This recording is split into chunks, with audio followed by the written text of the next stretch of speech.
the type to beat up the bad guy when things turn ugly. My name is Waffles, and I'm a government whistleblower turned political commentator, and this is the last 24 hours in the news. Today is September 3rd, 2025. It is 7:52 p.m. Mountain Standard Time. Here are today's top news highlights for the past 24 hours. A federal appeals court has ruled that most of President Trump's reciprocal tariffs are unlawful. The tariffs will stay in place until mid-October while appeals move forward, but the administration says it will seek an expedited review from the Supreme Court. In California, Judge Charles Breyer blocked the use of National Guard troops and Marines for domestic law enforcement duties in Los Angeles, saying the deployment violated federal law. His injunction is set to take effect September 12th unless overturned. And in Washington, an appeals court reinstated Democratic FTC Commissioner Rebecca Slaughter, reversing her removal by the Trump administration and reinforcing limits on presidential power over independent regulators.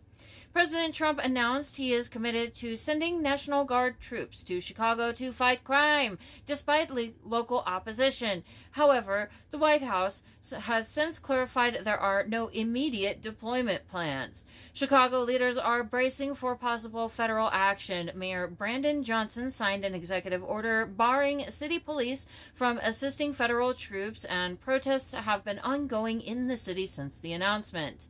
Nationwide, there are no verified reports of active military combat operations against U.S. civilians in the last 24 hours. The conflict remains at the level of legal challenges, political threats, and local resistance. Major pharmaceutical companies, including Pfizer, Eli Lilly, and Johnson & Johnson, announced billions of dollars in new U.S. investments. The move comes as firms prepare for supply chain instability tied to tariff disputes.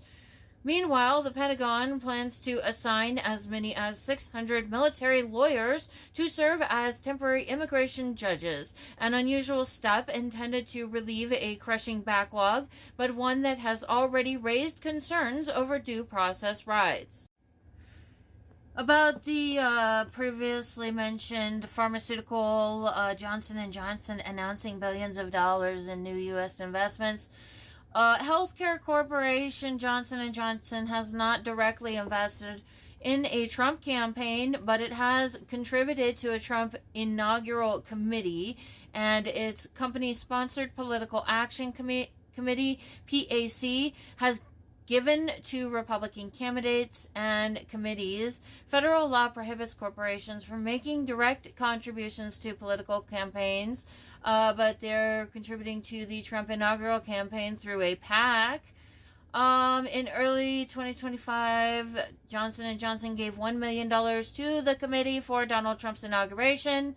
Other major pharmaceutical companies, such as Bayer, also made $1 million donations to the inaugural committee. Johnson & Johnson PAC contributions. Johnson & Johnson donates to both Democratic and Republican candidates. In the 2023 to 2024 election cycle, the company's PAC contributions leaned Republican, with 55.44% of its contributions going to Republicans, while 45.14% went to Democrats, which, by the way, is normal. These PACs try to get away with manipulating elections by donating majority and then claiming that they're assisting some other party by donating some. But it's not an equivalent exchange. So I personally do consider it a form of bribery and a form of election manipulation to be doing that. And I think that something should be done about it. I don't think that companies should be purchasing our politicians. I think that we should have free and fair elections. A country that has 340 million people and its populace ought to be able to choose who their candidates are and have their candidates not selected by corporations. That is my opinion. So that is what we have going on with Johnson & Johnson. They are seen engaging in similar activities that companies such as Coca-Cola and Target have done in order to fund the Trump campaign. So I just wanted to give everybody a heads up on that. I do think that these companies that are announcing investments are in on bribery and money laundering schemes, and that is my personal opinion. I'm just expressing my thoughts and my opinions based on my observations, using my First Amendment right to freedom of speech and freedom of the press, as it is my constitutional right to be able to do so. Consumer and infrastructure markets closed lower yesterday as investors reacted to the tariff ruling and looming uncertainty. The Dow fell about 0.6% and the S&P about 0.8% and the Nasdaq about 1%. That is a significant drop. Treasury yields rose while investors shifted into gold and other safe haven assets. There were no new federal public health emergency declarations in the past 24 hours. Existing advisories, including a multi-state salmonella outbreak tied to recalled eggs, remain active, but were first reported earlier. International relations, President Erdogan. I apologize, Mr. Hold on. Erdogan. I'm laughing at my own incompetence in being able to pronounce that. President Erdogan of Turkey sharply criticized the U.S. for revoking visas for several Palestinian officials just ahead of the United Nations General Assembly, calling the move unjust and further straining U.S. ties with regional partners. President Erdogan of Turkey. Ongoing legal actions against the Trump administration. The appeals court ruling against Trump's tariffs now heads towards the Supreme Court. The California injunction restricting troop use under posse comitatus directly limits further domestic deployments. And the reinstatement of Commissioner Slaughter marks another legal setback for the administration's efforts to expand executive control. And here's what the stock markets closed at yesterday. The Dow Jones Industrial Average closed down 0.6% at 45,295.81. S&P 500 closed down at 0.7% at 6,415.54.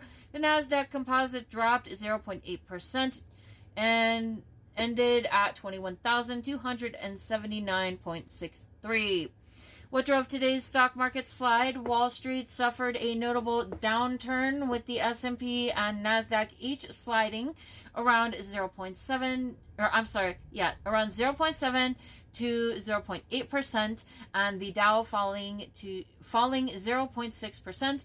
The decline was largely driven by higher bond yields, economic uncertainty, including questions about tariffs and the Federal Reserve's redirection, and a broad retreat in tech stocks. And here are the top trade and economic highlights from the past 24 hours.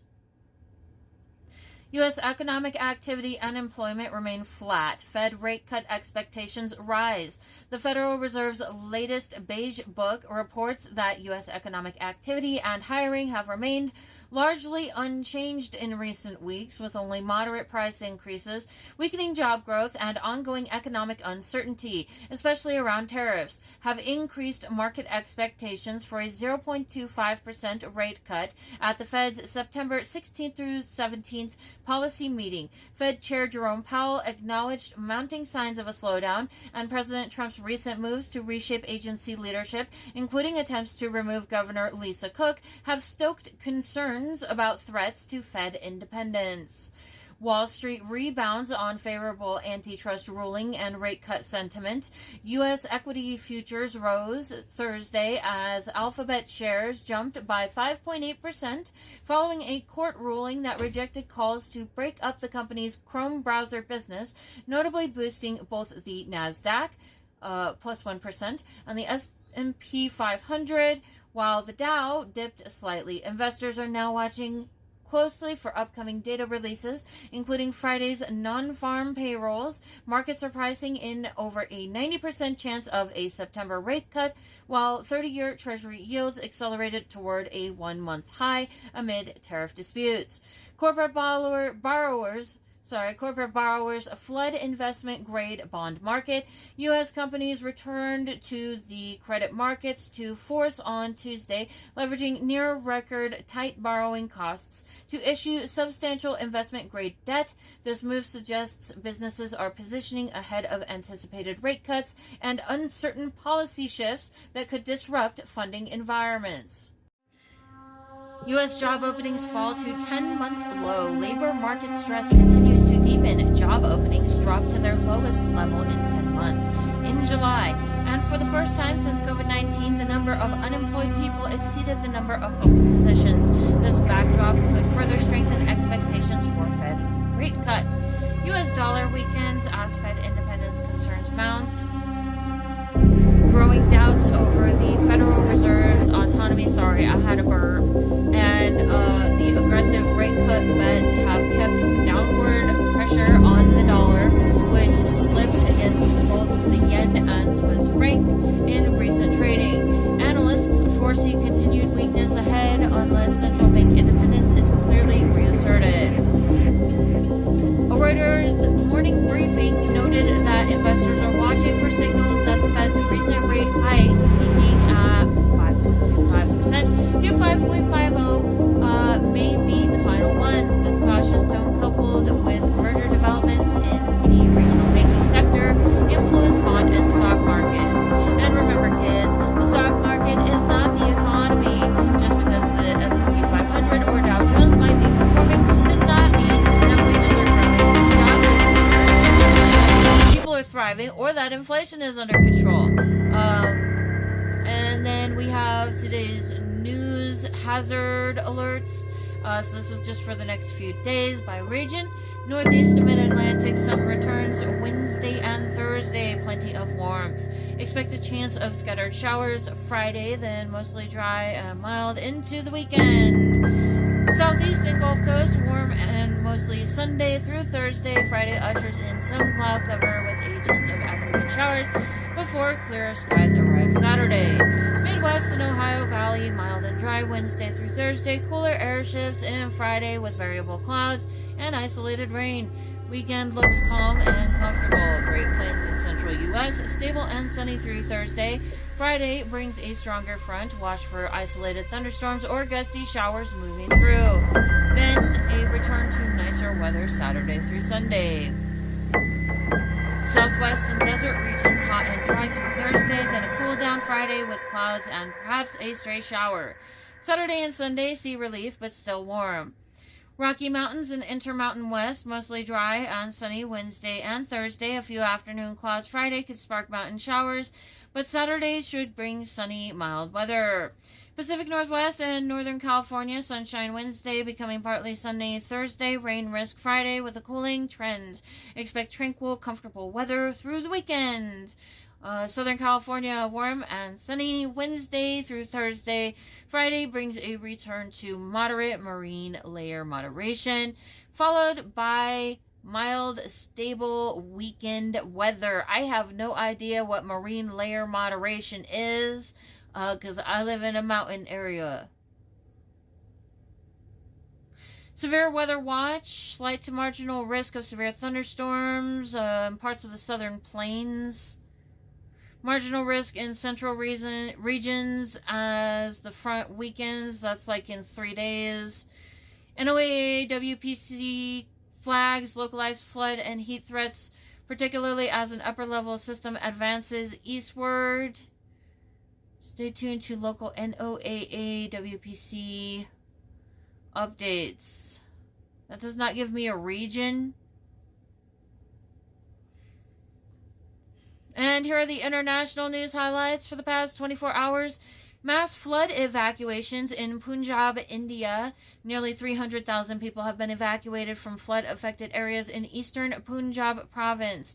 The evacuations follow government-issued alerts due to rising water levels from monsoon rains. Authorities are coordinating relief efforts as floodwaters continue to impact the region.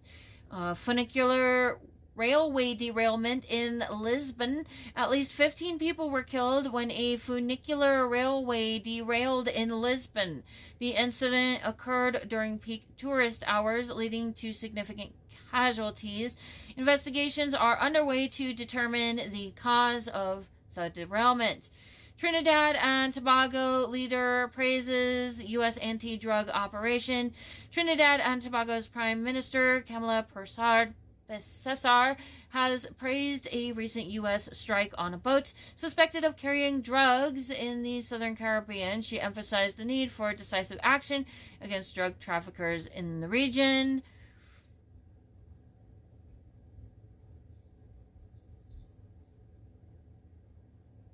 We don't even know who these people are. There has been footage circulating about some people that were in a boat that got targeted and struck. And Donald Trump's all cheery and saying that they're like Trende Awagwa or something, which is something he's been saying about a lot of people. So there are people who are condemning these actions. This lady is praising these actions. But yeah, I think it's shady. The president just comes out with some video of somebody getting hit on a boat, and it's like, okay, well, we don't even know who those people were. You can't just go out and execute people. That's not good for international relations. Trump to speak with Ukraine's Zelensky on Thursday. Former President Donald Trump is scheduled to speak with Ukrainian President Volodymyr Zelensky on Thursday. This conversation follows recent discussions about the ongoing conflict in Ukraine. Details of the agenda have not been disclosed. Kremlin responds to Trump's comments on Putin. The Kremlin has responded to former President Trump's recent comments, suggesting that Vladimir Putin may be conspiring with China's Xi Jinping and North Korea's Kim Jong-un against the United States. A Kremlin spokesperson denied any such plots, calling the allegations unfounded. Pfizer defends COVID-19 vaccine effectiveness. Pfizer has defended the effectiveness of its COVID-19 vaccine, stating that it has saved over 14 million lives globally. The company highlighted that information about the vaccine has been published in over 600 peer-reviewed journals. And in additional news today, survivors of Jeffrey Epstein's abuse gathered on Capitol Hill to urge Congress to release all remaining files related to his trafficking network. Speaking publicly for the first time, several victims shared their harrowing experiences, calling for full transparency and accountability. They are supporting the bipartisan Epstein Files Transparency Act, introduced by Representatives Ro Khanna and Thomas Massie, which aims to compel the Justice Department to release all related documents. The survivors emphasize that the public deserves to know the full extent of the abuse and those who may have been complicit. The event has intensified calls for greater transparency and justice in this ongoing case. And while these abuse victims were speaking, Trump decided to rudely conduct a flyover with military equipment that probably cost a good amount of money to use to harass victims of a crime. I mean, that don't look good. I'm going to say that. So the Olympics is great. And Johnny, for the others, you know, the World Cup, Johnny is the head of it. We had our top people, Wasserman. They all came in on the Olympics, and then I saw Johnny. And we got the World Cup, too. And, you know, it's only because they rigged the election that I'll be your president representing you there. You know, I got both of them. I got the Olympics, and I got the World Cup. And I said, you know, it's too bad. One was in 2026, and the other was in 2028. And I said, I won't be there. I won't be your president. But then they rigged the election, and now we won, so I'm going to be your president for the Olympics and for the World Cup. So, Johnny, thank you for the World Cup, and everybody, thank you for the Olympics. We're going to have a great time. Hey guys, don't forget to like, share, subscribe, and comment to my videos. And also, don't forget to check out my shop where you could get this awesome Real Patriots Punch Nazis t-shirt. America, fuck yeah! And if you go to the link tree in my bio on most platforms, it's got links to everything, all of my stuff. You can find my shop there. I'm on eBay. You can also get this cool exterminate MAGA sticker, because MAGA's fucking cockroaches. And fuck MAGA, abolish MAGA, fuck you MAGA.